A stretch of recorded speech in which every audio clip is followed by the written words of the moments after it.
So what do sociologists actually do? I mean, the question seems pretty straightforward, right?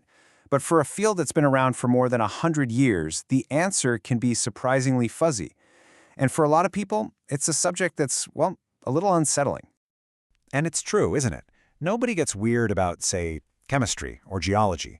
But there's just something about turning the scientific lens back on ourselves, on our own social lives, that can feel a bit uncomfortable. It's not just some academic rivalry. There's a genuine unease that sociology can stir up. And this quote just nails the #1 criticism you always hear. This feeling that sociology is just a fancy way of telling us things we already know, dressing up common sense in complicated jargon. That really gets to the heart of the issue.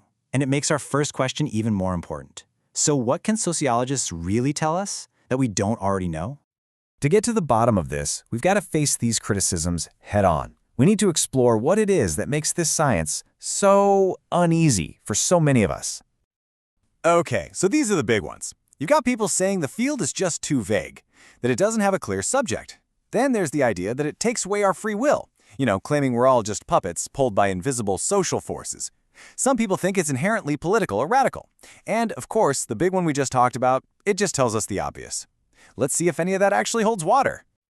Well, one of the first and most important jobs a sociologist has is to actually test all that common knowledge we take for granted. Because you know what? Sometimes the things that seem totally obvious aren't just a little off, they can be flat out wrong. Okay, take this one. We all have this mental picture of Victorian England, right? Super stable, two-parent families, the good old days. But when sociologists and historians actually dig into the records, they find that the percentage of one-parent homes was probably even higher than it is today. Not because of divorce, but because people just died a lot younger back then.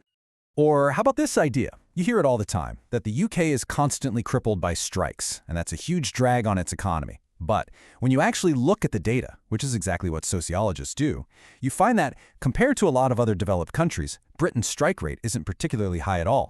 And one more you've definitely heard, that Sweden, maybe because of the dark winters or its politics or whatever, has this crazy high suicide rate. It's become a piece of common knowledge. The truth? Nope. Sweden does not have a particularly high suicide rate. It never has.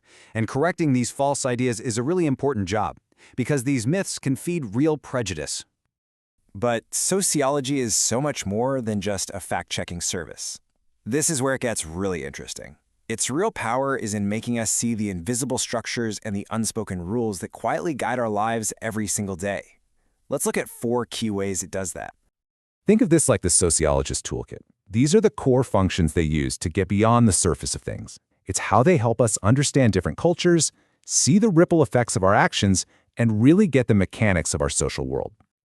So let's dig into this idea of tacit knowledge. We all follow thousands of social rules every day without even thinking about it. We know how to have a conversation, how to stand in an elevator, how to act at a party. But if I asked you to write down the complete rule book, could you do it? It's kind of like time. We all know what it is, right? Up until someone asks us to explain it. And this is a perfect example. The sociologist Erving Goffman came up with his term body idiom. And what he meant was this incredibly complex, nonverbal performance we're all constantly putting on. How we manage our posture, our expressions, our clothes, all to signal to everyone around us that we're competent, we're aware, we're with it. We all do it instinctively, but Goffman's work makes us see this intricate social dance for the very first time. All right, this next tool in the kit, this is one of the biggest, most important ideas in all of social science. And it's this. We do things for certain reasons, but our actions often trigger a whole chain of events that we never intended and might not even see. So check out this perfect, almost tragic case study. The government in Florida, with totally good intentions, passes a law to protect alligators from being hunted to extinction. A noble goal, right? Save the gators. But then came the totally perverse unintended consequence. See, the only reason farmers kept that swampy land was because they could make a little money cultivating gators for hunting. Once that was illegal, the land was worthless to them. So they drained the swamps to plant crops. In trying to save the alligators, they completely destroyed their habitat and wiped them out anyway. It's that kind of boomerang effect that sociology is perfectly built to analyze. So here's the really crucial takeaway from all this. When we go about our daily lives, we're doing more than just living. Every time I speak English, I'm accidentally helping to reproduce the entire structure of the English language. Our little actions constantly recreate the very social systems, like language or money or laws, that we didn't create, but that shape our actions. It's this wild, recursive loop of social life. And that brings us to the final, and honestly, maybe the most mind-bending thing sociologists do. The field isn't just a passive observer taking notes from the sidelines. No, the very ideas it comes up with can actually leak out into the world and change the very society it's studying. Okay, there's a fancy term for this. It's called the double hermeneutic. I know, it's a bit of a mouthful, but the idea itself is actually pretty simple. See, in physics, an atom doesn't read a physics textbook and change its behavior. But in the social world, we humans do.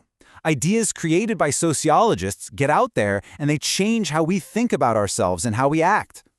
Here's how that feedback loop actually works. First, a social scientist comes up with a new concept, something like sovereignty or social class. Then, that idea starts circulating in society and actually changes our behavior. Think about it. Every time you pull out a passport at the border, you're acting on the idea of national sovereignty. And finally, that new behavior becomes the new reality that social scientists turn around and study. It's a constant loop. And this leads to this really weird paradox, right? The more successful and influential a sociological idea becomes, the less revolutionary it seems. Once an idea like sovereignty is totally baked into our daily lives, it just feels normal, routine, obvious. Its radical origins completely disappear because it was so successful. So maybe that's the ultimate answer.